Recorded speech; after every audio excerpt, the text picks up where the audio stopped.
As a social scientist, part of what I look at is why it is that women at Ulster are congregated mainly in the bottom grades. So whether we're clerical workers, lecturers, professional services, technicians, whatever it is that we work at, the chances are that we're going to be in the lower grades. Now, there's two kind of main ways of thinking about why it is that is the case.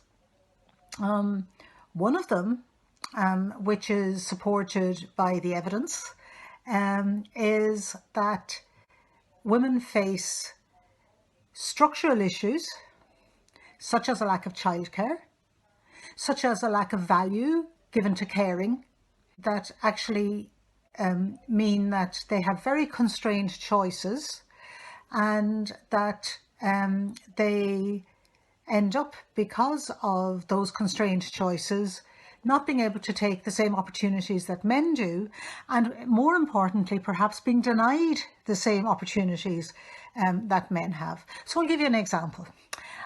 There are those in the what I would call the lean-in brigade, the people who, you know, follow the notion that, as popularised by Sheryl Sandberg, the idea that really the only reason that women are in this position is because of the poor choices that they make. So if we chose not to have children, if we chose not to look after our elderly parents or our disabled family members, if we chose to do those things, then, you know, we'd be able to get on the same way as men do.